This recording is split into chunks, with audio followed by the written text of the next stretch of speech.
मानो बे मानसिफ्रा दै साखाथियाव ज' जादों?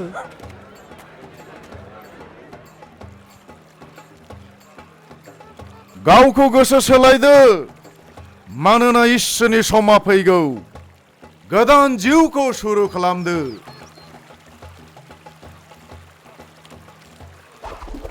इसोरनि बिचारनि रुआ बेयाव दंफांनि गुदियाव दं। जे बिफांफ्रा बिथाइखौ होआ, बिखौ दाननान वाटनाव सावनाय जागोन। जोंखौबो बेबायदिनो हापाया जानाय सोर मोजां जीवन जापन खालामनो हागोन? रावबो इसोरनि बिचारनिफ्राय खारग'नो हानाय नङा। किन्तु आंनि उनाव सासे फैगोन, जायहा सिं आरो सावनिफ्राय गोसोखौ सोलायहोगोन। जुदि नोंनि जिउखौहाय सैथोयै आलादा खालामनो सानदों, नोंनि पापखौ क्षमा लादो आरो दैयाव ओंखार बाप्तिस्मा लादो। मोनसे गोदान जिउ सुरु खालामनो बे समाव नों नोंनि पापखौ सुनान लाबाय। दैनि हरै जोंनि धर्मगुरु जहन बाप्तायजक आरो बैखौबो लिंहरबाय। आं गोनांथार नङा, आं लामा बानायदों। बेखायनो जिसुआ इसोरखौ जोंनि दिन्थिनाय, बियो नोंखौ इसोरनि आत्माजों बाप्तिस्मा होनाय, जायहा नोंनि गासैखौबो सोलायनाय। आरो बिनिफ्राय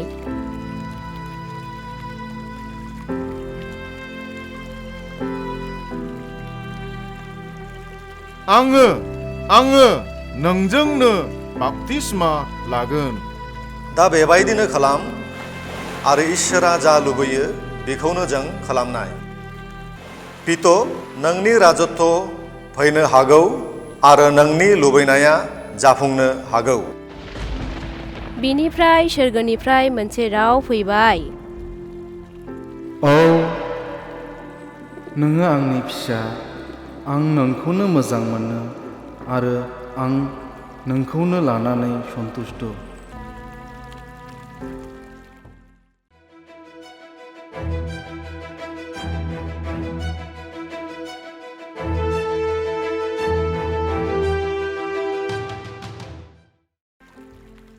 बे जोंनि जुगनि शुरु, जेब्ला जहन बाप्तायजकआ इस्राएल जातिखौ ख्रिस्ट'नाव फैनायनि थाखाय थामथिम खालामदोंमोन। बे समाव इस्राएलफोरा बोलोग्रामोन, नाथाय रमान साम्राज्यआ मोनसे गोरलैल'मोन। इस्राएलनि जिहुदिफ्रा हासिं आरो लाचार साननानै लायोमोन। बे समाव मानसिफ्रा जिसुखौ नेनानै दंमोन। बियो बायखगोन बेबायदि सिगांनो जिहुदिफोरनि लेखायाव भबिष्यबाणी खालामनायनि दंखायोमोन। बे मसीहाया परमेश्वरनि न्यायखौ देरहाहोगोन। जहन बाप्तायजकआ जर्डन दैमा बारनै जिसुखौ परिचय खालामनानै होबाय। नाय, बे इसोरनि मेन्दा गुमग्रा, जायहा बुहुमाव गासै पापखौ गोजान खालामगोन। बिनि बाप्तिस्मानि उनाव इसोरनि गोथार आत्माया जिसुखौ मरुभूमियाजों लानानै थांबाय। बियो बिहा 40 दिन आरो हर खाथियामोन। बियो जेब्ला बै जायगायावहाय दङमोन, अब्ला बियो जेबो जायाखै आरो लोङाखै।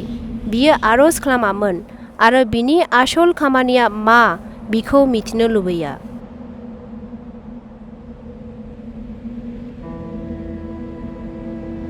सैताना नुहायै खोमसियाव रायजो खालामो आरो संसारखौ जोबनाय आरो थैनायजों लाङो।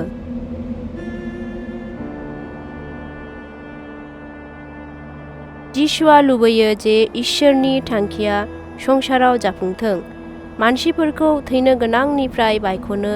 बेयो इसोरनि परिकल्पना। आफा, नों मा लुबैयो, आं बेखौनो खालामगोन। नाथाय सैताना जिसुनि बिरोधी, इसोरनि लुबैनायखौ देरहानो अरायसम जिसुखौ हमथादों। नोङो इसोरनि फिसाब्ला, अब्ला बे अन्थाइखौ सिथाव बानायनानै दिन्थि। नङा, बाइबेलाव बे खोथा लिरनायनि गैया मानसिया नाथाय सिथाव जानान थाङा नाथाय इसोरनि रावाव थाङो नों थारैनो इसोरनि फिसाब्ला अब्ला बे मन्दिरनिफ्राय छातनिफ्राय बाज्रुम हर अब्ला खि लिरनाय गैया जे सोरगोदूतफ्रा नोंखौ बासायगोन बेबो लिरनायनि दं इसोरखौ परीक्षा दाखालाम नों आंखौ खुलुम आरो आंनि उपासना खालाम अब्ला आं नोंखौ बुहुमनि दंनायमानि गासिनखौबो होजोबगोन गोजान जा शयतान बेबो लिरथेननायनि दं इसोरा सासे मानसि बियो नाथाय उपासना आरो सेबाखौ मोननाय आरो बिनिफ्राय शयताना जिसुखौ नागारलांबाय सोरगोदूतफ्रा बिखौ सेबा खालामनो फैयासै जेब्ला जिसुआ गालिलाव थांफिनो बे समाव बियो गोथार आत्मायाव बुंफावासै जिसुआ साहा मोनसे मानसि बुंफावनाय प्रदेशआव थाङासै जेब्ला बियो लामायाव थाबायोमोन अब्ला गासैबो बिजों हेफाजाब होयोमोन बिसोरो मिथिनो लुबैदोंमोन जिसुआ बि ख्रिस्ट' नंगौना नङा जायनि नामाव भाबबादिफ्रा लिरदोंमोन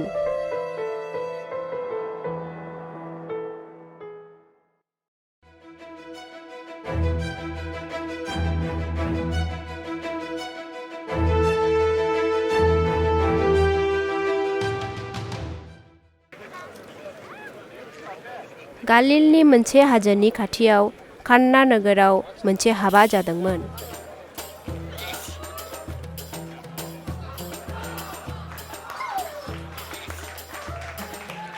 जिसुआ बे हाबायाव बिनि बिमा आरो लोगोफोरजों थाङामोन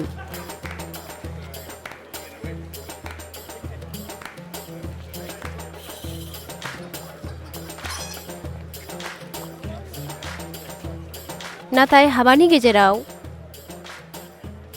मा समस्या सरबत जिबनन हादों जिसुआ नोंखौ जा बुङो बेखौनो नोङो खालाम शरबतनि गेदेर भाराफोराव दैजों भर्ति खालाम आरो बिखौ हाबायाव लाबो आरो हाबानि कर्ताखौ साखिनो थोन दै नाथाय बे शरबत आहा माबायदि शरबत बे गोथाव नों हाबानि जोबनायावबो एफा मोजां शरबत दोनदों बेबायदि खोनानो मोनोना बेबायदि हाबाव आं बेनि सिगां माब्लाबाबो खोनायाखै दैया खि शरबत जायो गासैनिफ्राय मोजां शरबत बियो नासरातनि जिसुनि खामानिमोन बियो सोर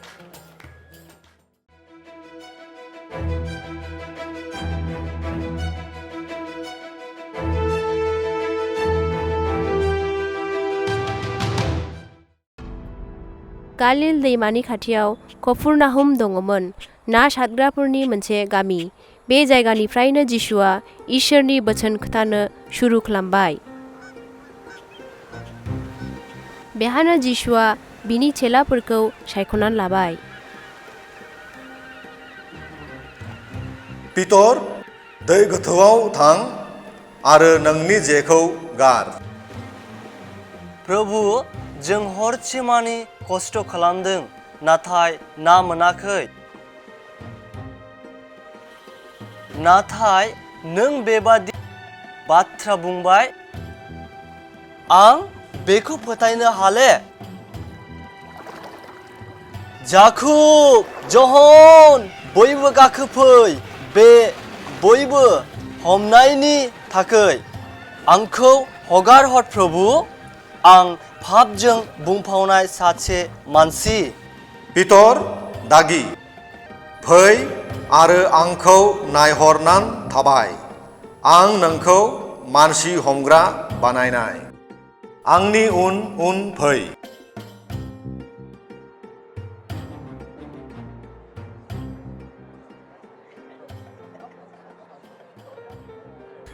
जिसुआ बिनि चेलाफोरखौ लानानै गालिल प्रदेशखौ गिदिंनानै गासै मानसिफोरनि गेजेराव इसोरनि बोचोन फोरमायासै। बि समाव बियो मानसिनि गासै बायदि बायदि रगफोरखौ सोखाबाय, गाज्रि आत्मा होखारबाय। मानसिफोरा बिनि खामानिखौ नुनानै मोसानांबाय आरो बिनि उन उन थाबायबाय। गुबुन रायजो आरो इस्राएलनि राजधानी जेरुसालेमनि मानसिफोरा फैबाय, बिसोर गासै खोथाखौ फोथायजोब्बाय। धन्य जायफोरा गरिब नाथाय स्वर्ग रायजोआ बिसोरनि। धन्य जायफोरा उखैनानै दं नाथाय बिसोरो उखै गानाय। धन्य जायफोरा शक खालामो नाथाय बिसोरो सान्त्वना मोनगोन। धन्य नोंसोर जेब्ला मानसिफोरा आंनि थाखाय नोंसोरखौ निन्दा आरो निर्यातन खालामो। रंजा, मानोना सोरगोआव नोंसोरनि पुरस्कार दं। नों गावनि गुबुननिफ्राय जेबायदि बेबहार लुबैयो, नोंबो गुबुननिफ्राय बेबायदि बेबहार खालाम। नों गावनि शत्रुफोरखौ अन आरो बिसोरनि थाखाय आरज खालाम। नों मानसिनि प्रशंसा मोननायनि थाखाय नङा, नाथाय सिरि सिरि उपकार खालाम। जायफ्रा सिख्लाफोरनिजों साबमा नोजोरजों नायो, बियो बि समावनो गोसोआव बियो बेबिचार खालामबाय। मेगना मोदोमखौ स्रां होयो। जुदि नोंनि मेगना सरल जायो, नाथाय नोंनि गासै मोदोमा स्रां जाजोबनाय। नाथाय नोंनि मेगना मन्दब्ला नोंनि गासै मोदोमाव खोमसि जागोन। इसोर आरो धन, जायखिजा रावबो मोननैखौ सेवा खालामनो हाया। गाबोननि थाखाय चिन्ता दाखालाम, नाथाय सिगाङाव इसोरनि रायजोनि थाखाय चिन्ता खालाम, अब्ला बे गासैखौ होआ जागोन। जुदि नोङो आंनि राव अनुसरण खालामो, अब्ला नों सासे अन्थाइनि साव न' लुयो मानसि बायदि। जुदि नों बिखौ खालामा, अब्ला नों सासे बालाबारियाव न' लुग्रा मानसि बायदि।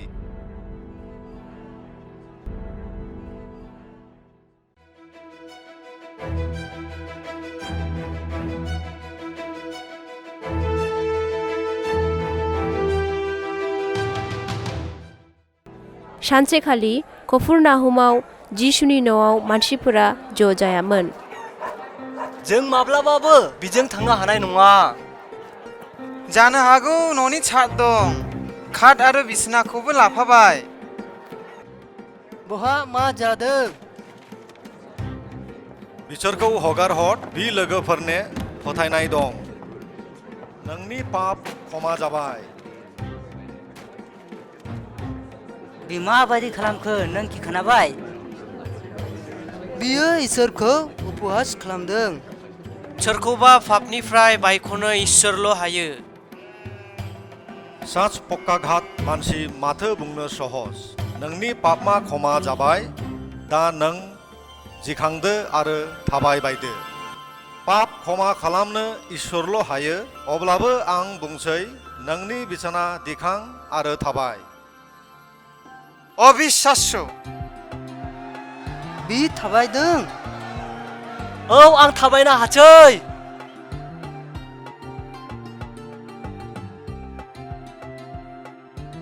नाथाय बयबो जे जिसुनि खामानि नुनानै खुसि, बि नङा।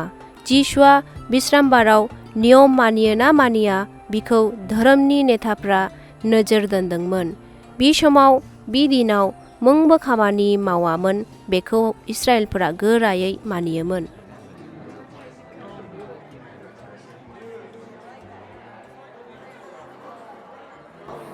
बेहा सासे मानसि दं जायहा आखाइ रानजानाय। दिनै बिखौ फाहामनो हागोन ना? नोंनि आखाइया फोलाव हर।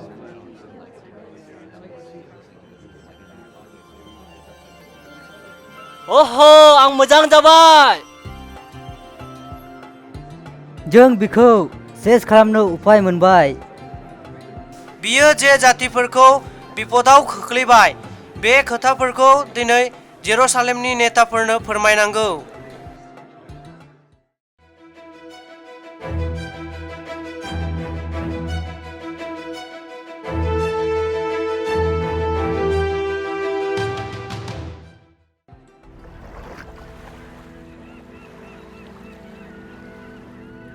गालिलनि दैमायाव जिसुआ बिनि चेलाफोरखौ लानानै नाव गाखोबाय।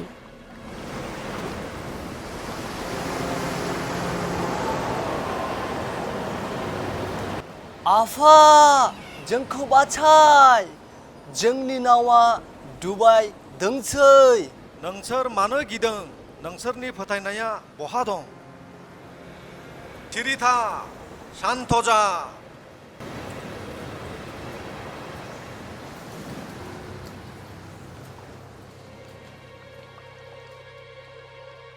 बिसोरो बिसोरनि नावखौ दाङाव लांबाय आरो बियो हाजो खाथियावहाय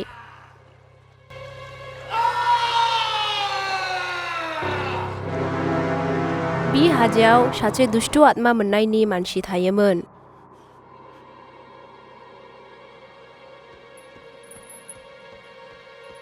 बियो फैगौ, बियो दं। मोजां मोजां जिसु। दैत्य आत्मा, बिखौ हगार। सर्वशक्तिमान इसोरनि फिसा, नोंजों आंनि मा सम्पर्क? नोंनि मुङा मा? दलाव थांहो, मानोना बिहा जों गोबां दङ। बि अमाफोरनो जोंखौ थांनो हो। थां।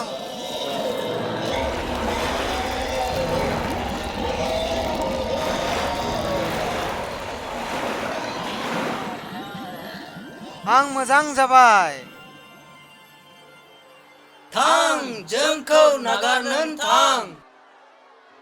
आंबो कि नोंजों फैनो हागौ? नङा, बिहावनो था। इसोरा नोंनि थाखाय जा खालामबाय बिखौ साफ्रोमनोबो खोथा।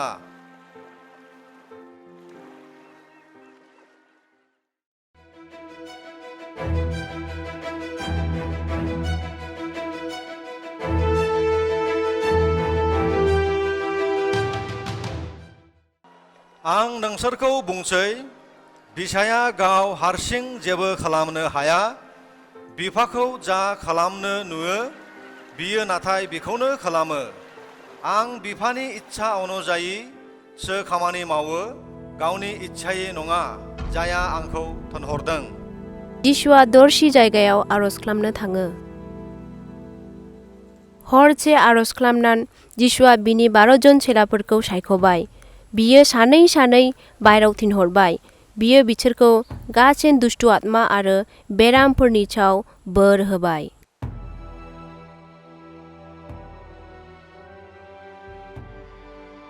पितर आरो आन्द्रिय बिसोर बिदा फंबाय। जाकब आरो जहन बिसोर बिदा फंबाय। फिलिप आरो बर्थलमय, थमा आरो मती, जाया सिगां रमान शासकनि खाजोना नाजावग्रामोन। थद्देय आरो गुबुन जाकब, दावहारु सिमन आरो इस्करियोत जिहुदा। थां, जायफ्रा नोंसोरखौ नाजावनाय बि आंखौ नाजावा जागोन, आरो जे आंखौ नाजावनाय बियो आंखौ जाया थिनहरदों बिखौ नाजावा जागोन।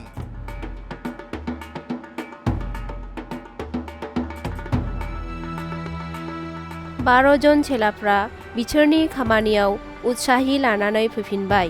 बिनिफ्राय जिसुआ बिसोरखौ दरसि जायगायाव लांनो नागिरब्लाबो मानसिफ्रा बिखौ हगाराखसै।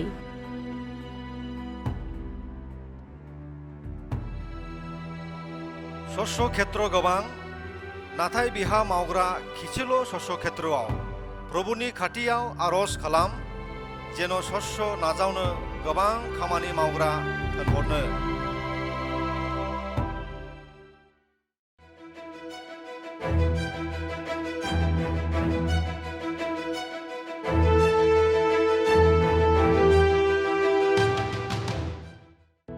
जिसुआ खोथा बुंदों आरो बेराम जानायफोरखौ सोखागासिनो दं। गोबाव जाबाय। फिलिप, एफाबां मानसि माबोरैथो जाग्रा जगार खालामनाय? मानो नों बिसोरनो जेबो होले?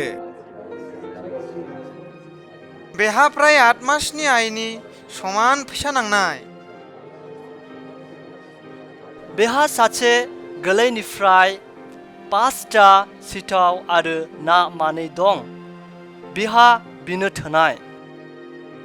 गासेन मानसिफोरखौ 50 जन खालाय लाइनाव जिराय होबाय। जिसुआ इसोरखौ धन्यबाद होबाय। बियो सिथाव आरो नाफोरखौ खावनै भाग खालामबाय।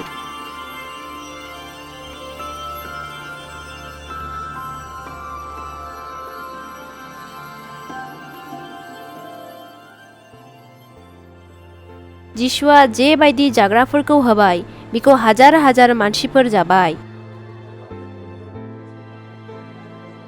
बेयो निश्चय ख्रिस्ट जैया फैनायनि खोथामोन। जों बिखौ राजा खालामनो मोनबाय।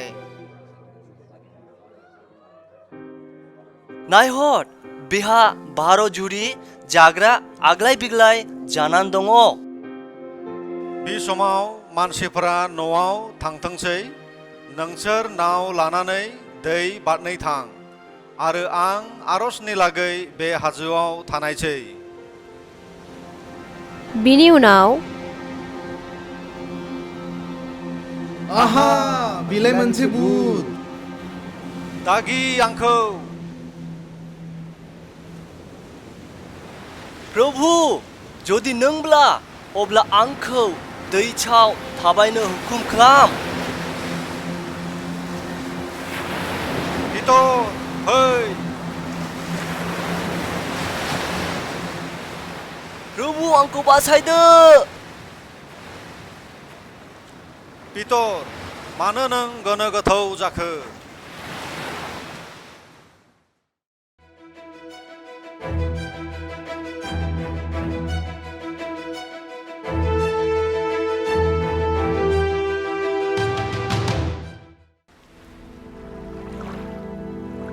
बिहा कयेकजन मानसि नुहुरदोंमोन जायफ्रा जिसुखौ राजा बानायनो थांखि लादोंमोन। नाथाय बिसोरो लुबैदोंमोन जिसुआ अधिकाराव फैयोब्ला रमान अधिकारिफ्रा खारनाय। बिजों लोगोसे जिसुनि बिरोधिफ्राबो बांगासिनो थादोंमोन। बिसोरो अराय सम बिनि बिषयाव खोथा रायज्लायोमोन। बिसोरो मानसिफोरखौ बिनि बिरुद उस्कायोमोन आरो बिसोरो मानसिफोरखौ जिसुनिफ्राय गोजान थाजानो लुबैयोमोन।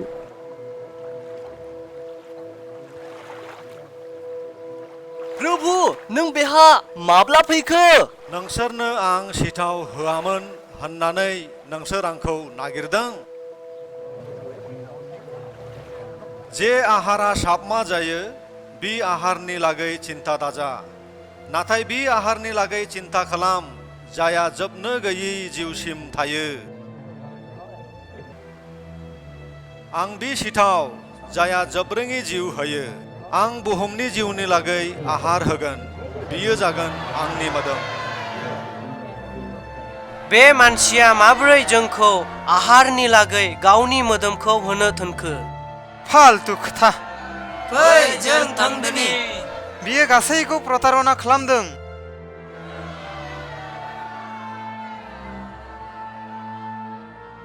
नोंसोरबोखि थांनो लुबैबाय? प्रभु, जों सोरनियावथो थांनाय? नोंनियाव जोबनो रोङि जिउनि बाथ्रा दङ। जिसुनि बिरोधिफ्रा बांगासिनो थाबाय। बियो गालिल प्रदेश नागारबाय आरो लोगो आरो आइ मावसाफोरखौ लानानै इस्राएलनि गोबां जायगायाव बिनि खामानि मावगासिनो थायासै।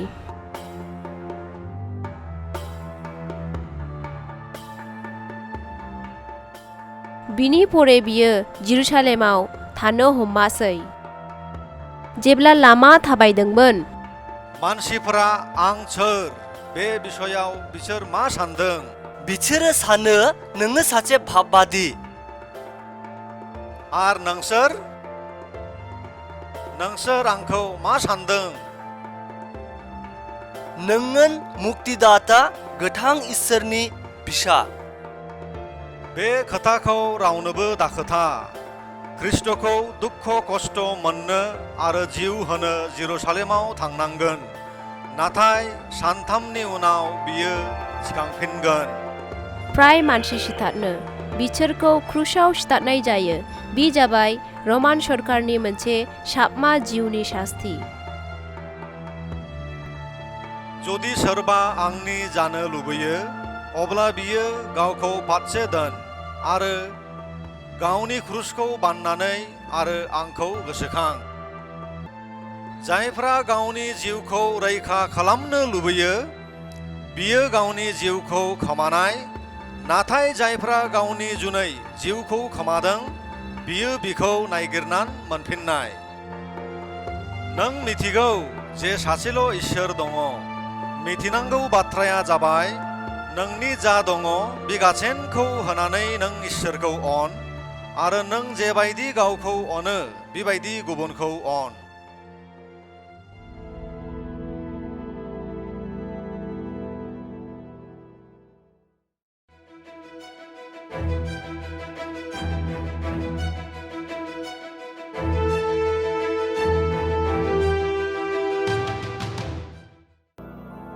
बे समाव इस्राएलाव कुष्ठरगिफोरनि रायजो दङमोन।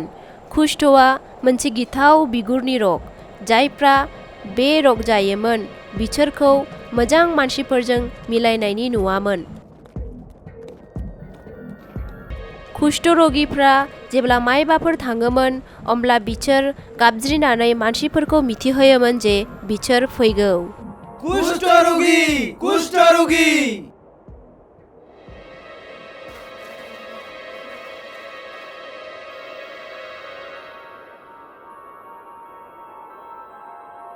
जिसु प्रभु जोंखौ अनहरदो।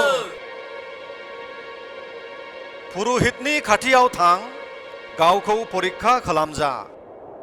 थां पुरहितनि खाथियाव गावखौ दिन्थिहै। आमलाजों माब्ला हामनाय?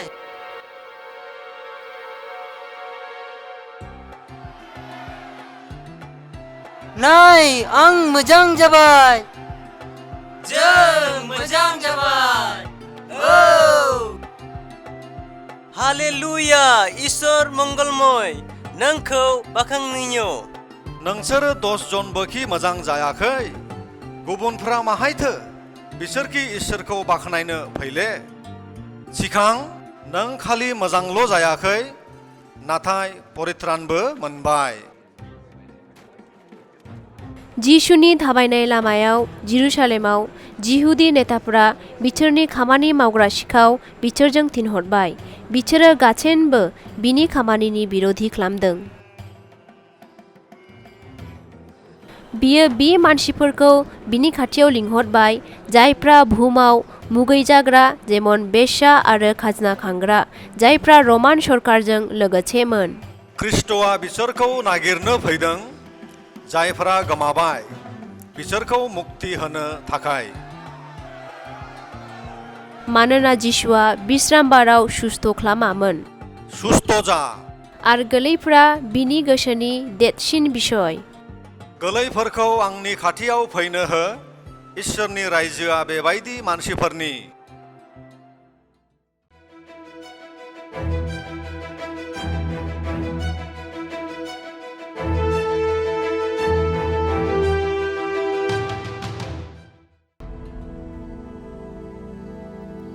जेरुसालेम खाथियाव बेथनिया गामियाव जिसुखौ लिंहरनाय जादों। लासारा बेरामावमोन। लासार आरो बिनि सानै बिनानाव मार्था आरो मरियम जिसुनि मोजां लोगोमोन। जेब्ला जिसुआ बेथनियाव सफैबाय, खोनानो मोनबाय जे लासारखौ सानब्रै सिगांनो हाखराव फबबायमोन। प्रभु प्रभु, नोङो बौ दङमोनब्ला आंनि फंबाया थैनाय नङामोन। मार्था, नोंनि फंबाया आरोबाव जिखांफिनगोन।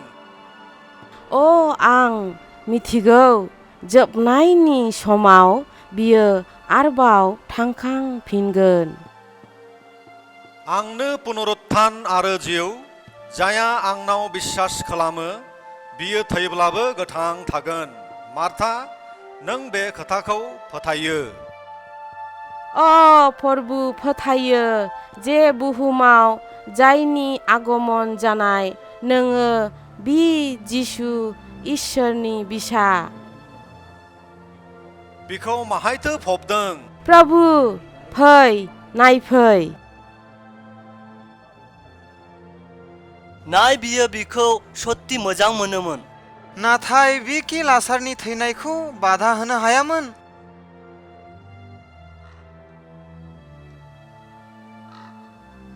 गुहायाव बि फबजानाया अन्थाइजों फांनायनि आरो मोदोमा सिजों फाननायनिमोन।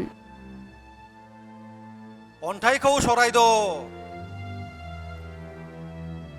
प्रभु बे मोनामबाय मानोना बे सामब्रै जाबाय।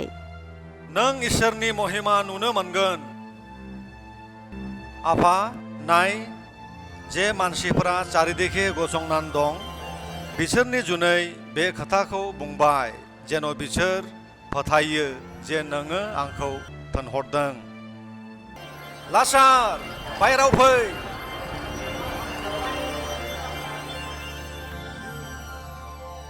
बिनि फाननायनि सिफोरखौ खेवनानै हो आरो बिखौ थांनो हो।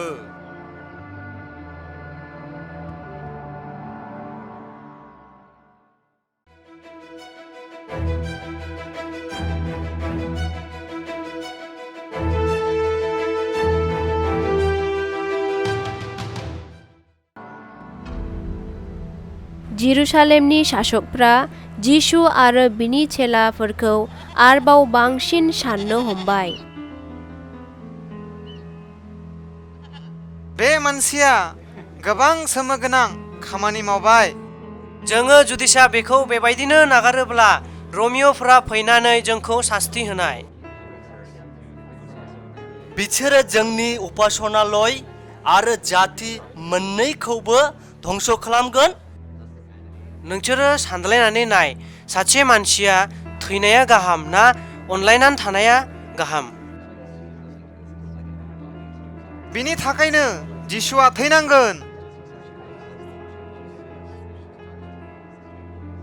बै समनिफ्राय जिसुखौ रमिय'फोरनि आखायाव हमनान होनो जिहुदी नेताफ्रा सुजुग नागिरदोंमोन मानोना बिसोरनोमोन थैनायनि बान्था होग्राया।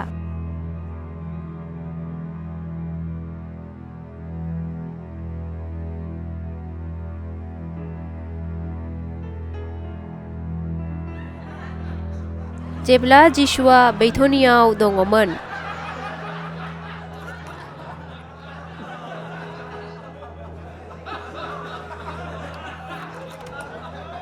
मरियम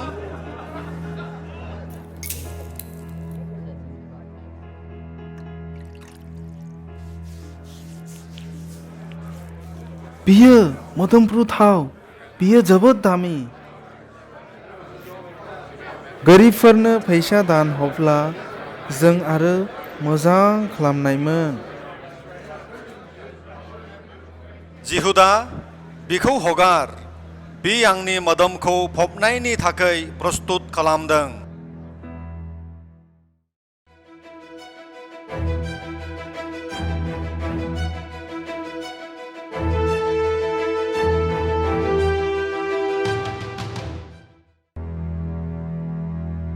निस्तार पर्बनि थाखाय गोबां मानसिफोरा जेरुसालेमाव फैगौ।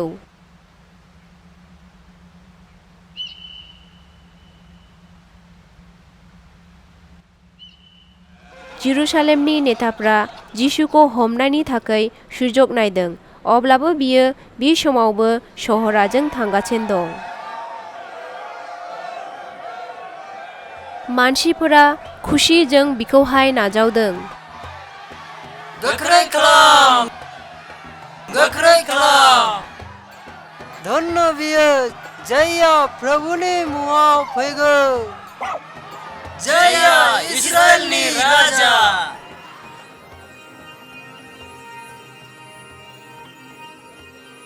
Hallelujah hallelujah.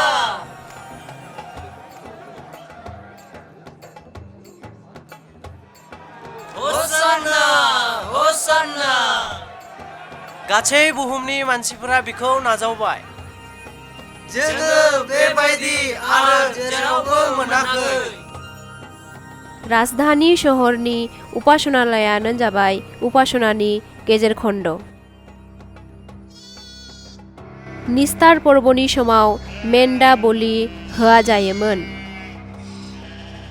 इसोरजों लोगोसे मानसिनि सोमोन्दो मिलायनायनि थाखाय मेन्दा बलि खालामना जायोमोन।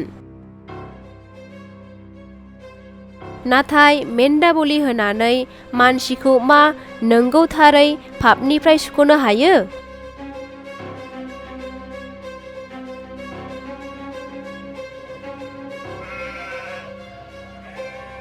मानसिफोरा गिर्जानि बारान्दायाव बेब्सा आरो फैसानि लेनदेनाव बेस्थ'। जिसुआ बिहा फैबाय।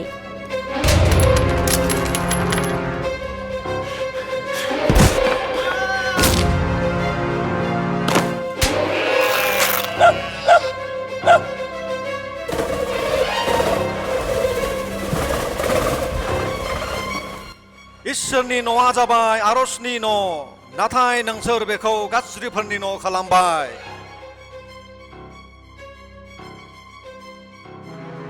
बियो सासे गिलुबालु सुबुं, गासै मानसिया बिनि खोथायावनो सोलिदों।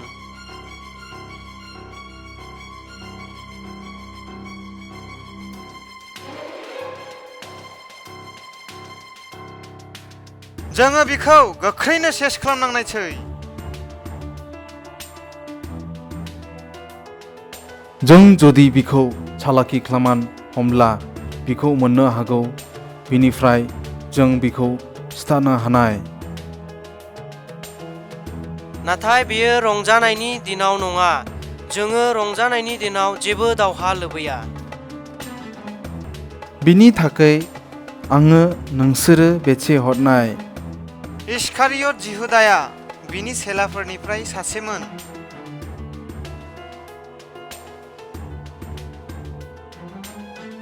आङो जिसुखौ नोंसोरनि थाखाय हमनान हरनाय। जों नोंनो जिसुनि थाखाय 30 रुपा होगोन, सासे दासनि बेसेन।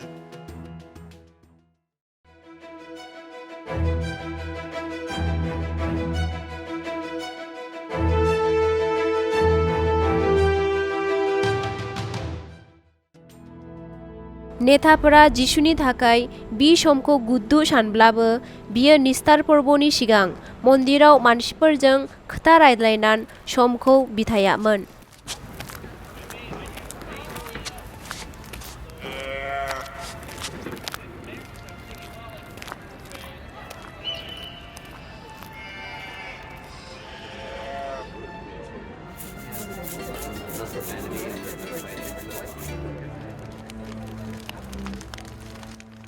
बै दिननि बेलासि समाव जिसुआ गावनि 12 जन चेलाफोरखौ लानानै नगराव निस्तार पर्व आहारनि थाखाय ज' जाबाय। आं बे खामानिखौ दिनै हराव मावगोन।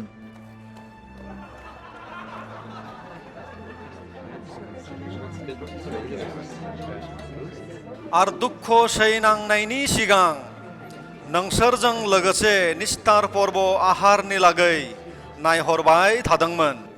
जायफ्रा खमथायाव थायो बिसोरो गुबुननि सेवा मोननो हास्थायो, नाथाय बेखौ नोंसोर गुबुन बायदिबो खालामनो हायो। नोंसोरनि नेताफ्रा गासैनि सेबक जागोन।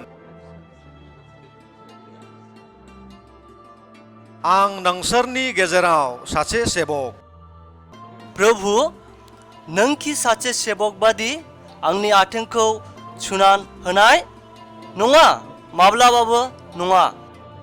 पितर, जुदि नोंखौ सुना होआ अब्ला आं नोंजों जेबो सम्पर्क गैया। प्रभु, अब्ला आंनि आखाइ आरो खर'बो सुनान हो। जाया दुगैबाय बियो आथें सुवा सारा आर जेबो दरखार गैया। नोंसोर आंखौ गुरु आरो प्रभु होननान गाबज्रियो, बे नंगौ। जेबायदि आं नोंसोरनि आथें सुनान होबाय, बिबायदि नोंसोर गावसोरजोंबो बिबायदि सेवा खालामदलाय। नोंसोरनि गेजेराव सासे आंखौ बिश्वासघातकता खालामनाय। बि आं नङा हा? माब्लाबाबो नङा। जिहुदा जा खालामनाय गोख्रैनो खालामदो।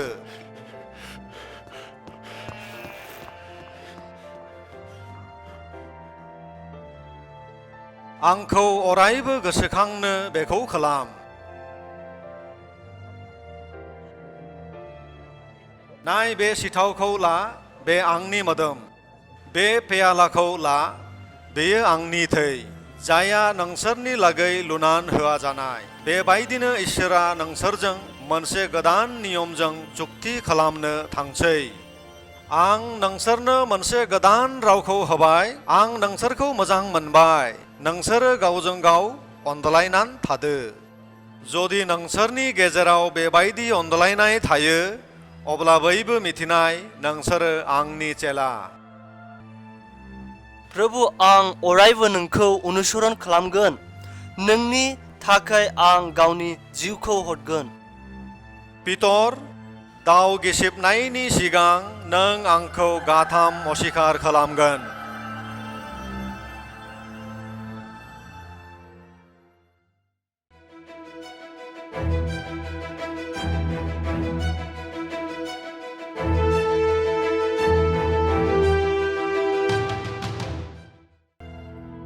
बै बेलासियाव जिसु आरो बिनि चेलाफ्रा नोगोरनिफ्राय थांबाय। इस्करन्तीय जिहुदाया बिसोरजों गैयामोन। आं नोंसोरखौ नागारनानै थांसै, नाथाय आफा इसोरा नोंसोरनो गोथार आत्मा थिनहरगोन। बियो नोंसोरखौ रैखा खालामनाय आरो अरायबो लोगोसे थानाय। आं जेराव थांसै नोंसोरो बे लामाखौ मिथिगोन। आङो लामा आरो नंगौ जिउ। आंनियाव फैयाब्ला रावबो बिफानि खाथियाव थांनो हाया। नोंसोर बेयावनो था, आं एसे गोजानाव आरज खालामहैनि। आफा, जुदि सम्भब जायोब्ला आंनि बे खस्थ'खौ गोजान खालाम। नाथाय बेबो आंनि इच्छा नङा, नोंनिनो इच्छा जाफुंथों। बेबायदि समायाव नोंसोर माबोरै उन्दुनो हादों? जिखां, जे मानसिफ्रा आंखौ हमनाय, बियो आंनि खाथियाव फैगौ। आं जायखौनो खुदुमाय बिखौ हम। अहे प्रभु, नोंनि ख्रिस्ट'खौ खुदुमनानै बिश्वासघातक खालामदों। प्रभु, जोंखि लड़ाई खालामनाय नङा। जिसुआ गावखौ हमजाबाय। बिनि चेलाफ्रा खारजोब्बाय। जिहुदी नेताफ्रा प्रधान जाजकफोरनि खाथियाव जिसुखौ लांबाय। पितर आरो जहन्ना गोजाननिफ्राय बिसोरखौ नायहरदोंमोन। पितरा सिथ्लायाव थांबाय। नोंबो थ' बिजों लोगोसेनमोन। नङा, आं बि मानसिखौ सिनाया। नोङो बिसोरजोंमोन ना? अबस्से नङा। आङो नोंखौ सिनायबाय। नोङो सासे गालिलिय'। नों मा बुंदों? आं मिथिया।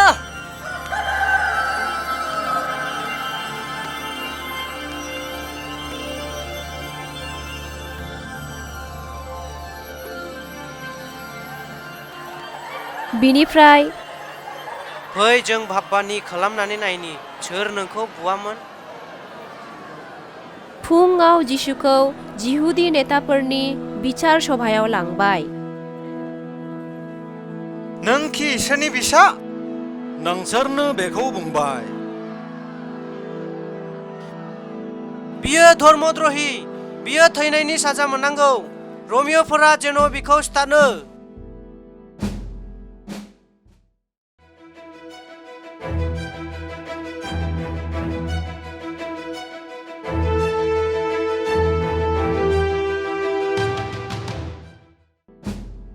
जिसुखौ रमिय'फोरनि सासन खालामग्रा पिलातनि खाथियाव लाबोआ जाबाय।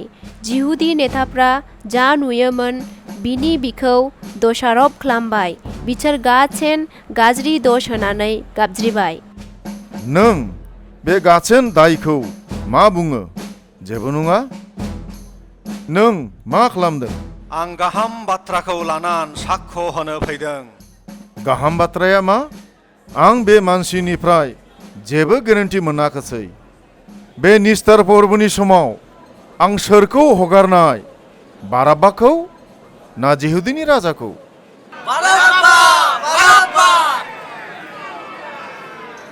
नाथाय बे जिसुखौ आं मा खालामनो हागोन? बिखौ क्रुसाव हो। बियो गावखौनो राजा होनो। जुदि नोङो बिखौ नागारो अब्ला नों कयसरनि लोगो नङा। नों बिनि परिबर्ते हगार जानो हागोन। बाराब्बाया हगारजाबाय। बियो सासे राष्ट्रनि बिसारुमोन। मानसि सिथारनानै बियो हमजायामोन।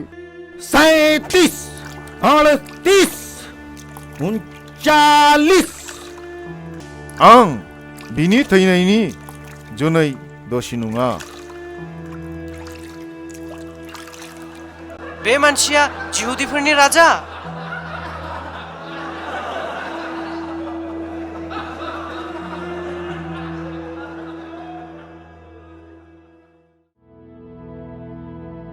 नाय मानसिया। बिखौ क्रुसाव हो। बिखौ क्रुसाव हो। बिखौ क्रुसाव हो।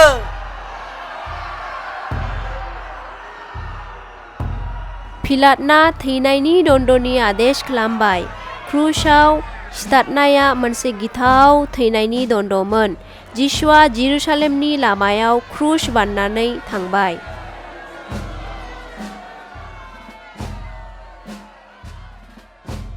सिथारग्रा जायगाया शहरनि बायरावमोन।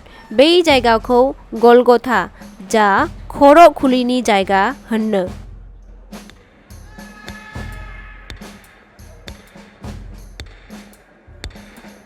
बेहा सैन्यफ्रा जिसुखौ क्रुसाव गाजालजों दोबाय। बै समावनो इस्करियोत जिहुदाया गावनि गोरोन्थिखौ साननो हाबाय। आं भुल खालामबाय। आं निर्दोष थैजों बिश्वासघातकता खालामबाय। बे बिषयाव जोङो मा खालामनांगौ दं? बे नोंनि समस्या।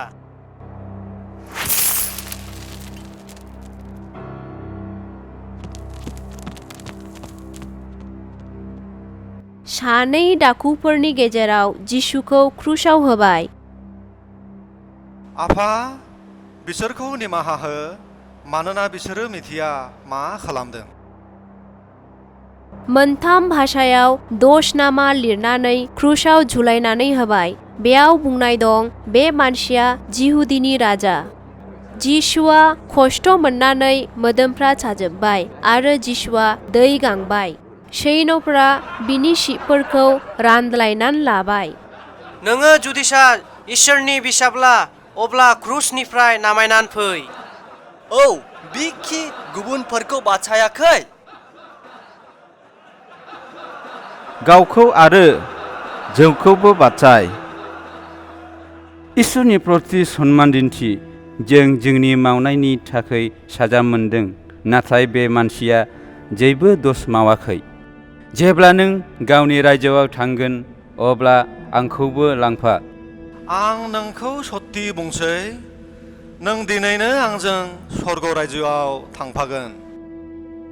सान 12थायावनो सान हाबबाय। गासेन देशाव खोमसि जाजोबबाय।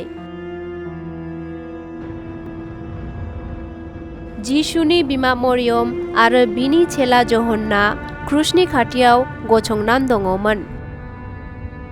दिनैनिफ्राय नोंसोर बिमा आरो बिसा। इसोर आंनि, नों मानो आंखौ नागारखो? आं गांख्रांबाय। आफा, आं नोंनि आखायाव आंनि जिउखौ हगारबाय। बेहायनो जोब्बाय।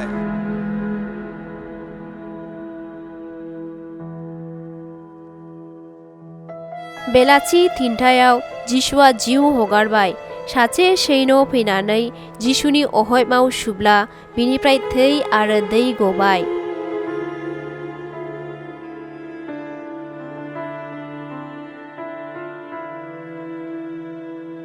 बोसोनाव लिरनायनि दं, बियो दान होजानाय मेन्दा बायदि थैबाय। बियो जोंनि पापनि थाखाय दुखु खस्थ' सैनांदोंमोन, नाथाय बियो दा थैबाय। जायनि फैनायनि खोथामोन बिखि बे ख्रिस्ट'? फै जों थांनानै सोङैनि बेखौ फबजागोन ना फबजाया। आरिमाथिया जोसेफ आरो निक'दिमा जिसुनि गोथै मोदोमखौ लांबाय। बिसोरो मोदोमखौ मोदोमफ्रु मुवाफोरजों आरो सिजों फानफ्रबनानै हाखराव दोनबाय आरो मोनसे गेदेर अन्थाइजों बिखौ बांथेबाय।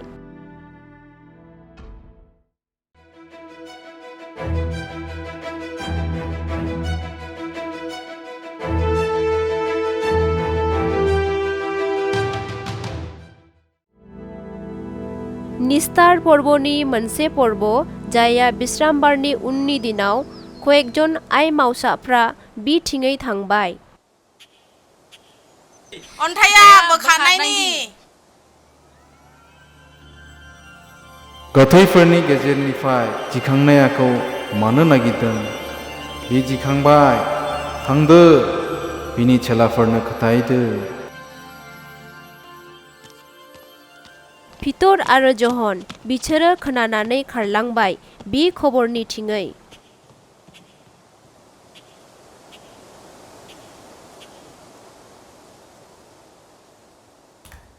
मा सोमोनांथाव! बेहा जेबो गैले। खबरनि सोरगिदिं बागानाव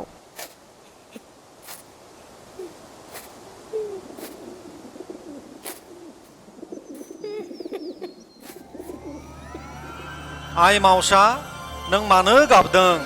नों सोरखौ नागिरदों? प्रभु, नोङो बिखौ लांदोंब्ला मरियम? रुबुनि!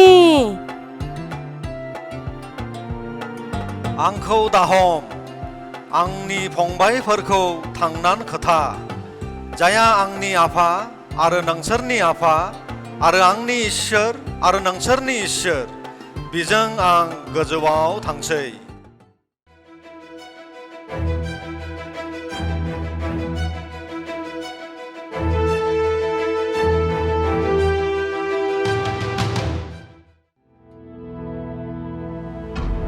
बि दिनाव जिसुनि सानै दुखु नांनाय चेला लामा थाबायै थाबायै जिसुनि क्रुसाव थैनायनि बिसयखौ रायज्लायदोंमोन। अब्ला भाबबादिफोरनि खोथाखौ नोंसोर मानो फोथायाखै? ख्रिस्ट'नोखि नंगौ गैयामोन जे दुख खालामनानै गावनि जिउखौ होनो? बे गासैबो बाइबेलाव लिरनाय दंजोबखायो। जानाय समाव हठात आलासिया गोमाबाय। नाथाय बियो जिसुआ गावनोमोन। बिसोरो जिसुनि गुबुन चेलाफोरखौ नागिरनो थांबाय। जों प्रभुखौ नुबाय। मरियम आरो पितरबो बेयाव दंमोन। हठात आं नोंसोरनो गोजोननाय कामना खालामबाय। नोंसोरनेखि फोथायनाय गैया नामा जे बेयो आंनो? आंनि आखाइ आरो आथेङाव नाय। प्रभु, आंनि इसोर, आंनि। बिनि उनाव 40 दिनसिम जिसुआ बिनि चेलाफोरजों नुजाबाय थाबाय। बियो लोगोसे 500 जन मानसिफोरजों नुजाबाय। सानसे शिष्यफ्रा गालिल दैमायाव ना हमदोंमोन। गुबुनाजों नोंसोरनि जेखौ साथ। नङा, जों जेबो हमनो हायाखै।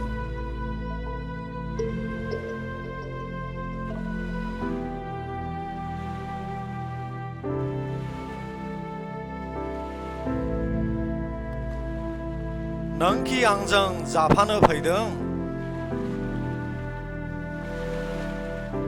सोमोनांथाव! एफाबां ना मोनबाय।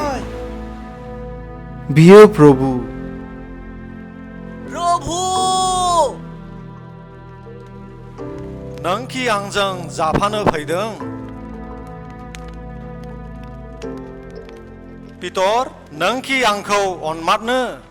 जिसुआ पितरखौ आरोबाव बे प्रश्नखौ गाथाम सोंबावबाय। प्रभु, नों मिथिगौ आं नोंखौ मोजां मोनो।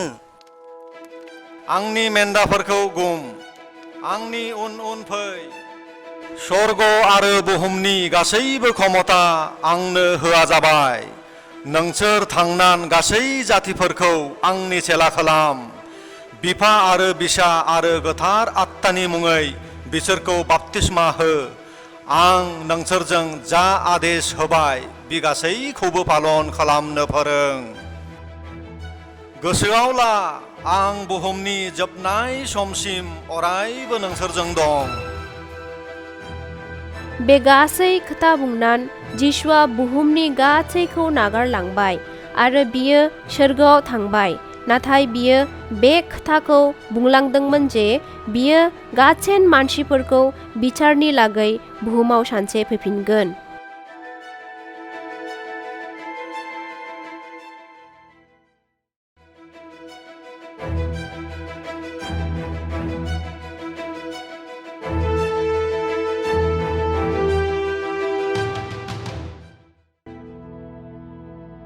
बिनि शिष्यफ्रा जेरुसालेमाव नेनानै दङ आरो आरज खालामदों। गोथार जिउआ इसोरनि जिउजों बिसोरखौ पूर्ण खालामबाय। गोथार जिउ जा जिसुजों दंमोन आरो दाने बिसोरजों बास खालामबाय, जिसुनि जुनै बोलाग्रा बोसोन बाननो थाखाय।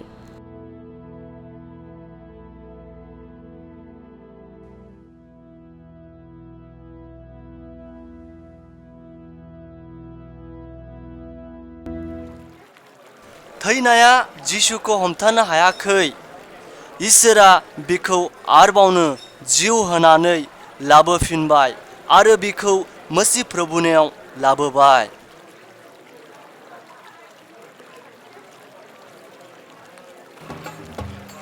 जिसुनि चेलाफ्रा गेदेर बिरोधिताफोरनि खाथियाव दोननानै थांबाय।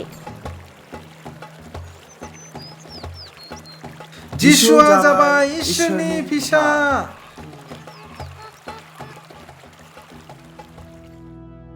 बे बानिया चिटिजोंबो प्रचार खालामा जायोमोन।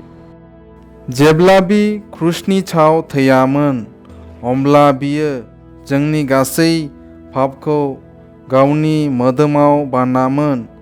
बिनि थाखाय जोंबो पापजों लोगोसे थैबाय आरो दानिफ्राय बे जिउ इसोरा जे बायदि सालायनो गोसो जाया बेबायदिनो जागोन।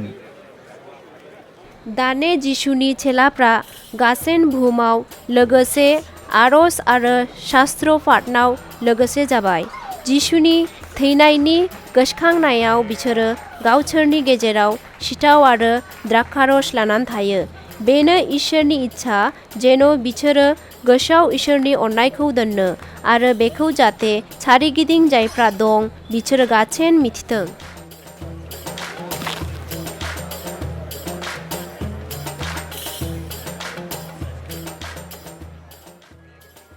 इसोरनि जे उद्देश्य बियो जिसुआ मानसिनि लागै सहज खालामबाय।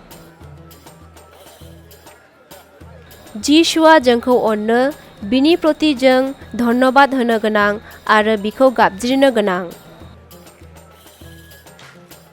मानोना इसोरा संसारखौ एसेग्राब अनबाय, बियो गावनि सासेल' फिसाज्लाखौ एरैनो हरबाय।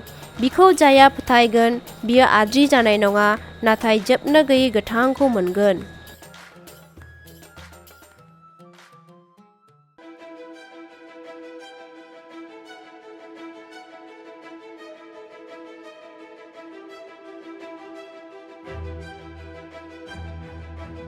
जुदि नों नोंनि खालामनाय गोरोन्थिफोरखौ दुखु लानानै थायोब्ला आरो जुदि नों जिसुनि लोगो जानो सानो, होमब्ला नोङो बे गाहायनि आरजखौ लानानै आरज खालामनो हागौ।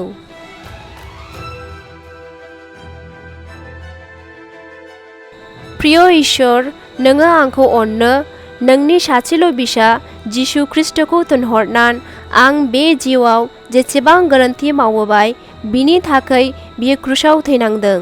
आं जेसेबां गोरोन्थि मावदों बिखौ अननानै निमाहा होदो। आं आंनि गोरोन्थिनि थाखाय जोबोद दुखु। जिसुआ आंनि खाथियाव दं, बिनिखाय नोंखौ हामबाय होनसै। आं अरायबो नोंजों थानो लुबैयो। नों जेबायदि लुबैयो बेबायदि जौलांनो आंखौ माखि नों हेफाजाब खालामनाय, नोंखि अराय सम आंजों लोगोसे थानाय, आंनि आरजनि उत्तर होनायनि थाखाय नोंखौ हामबाय होनसै। नों जे प्रतिज्ञा खालामदों बे आंनि थाखाय खालाम। आमेन।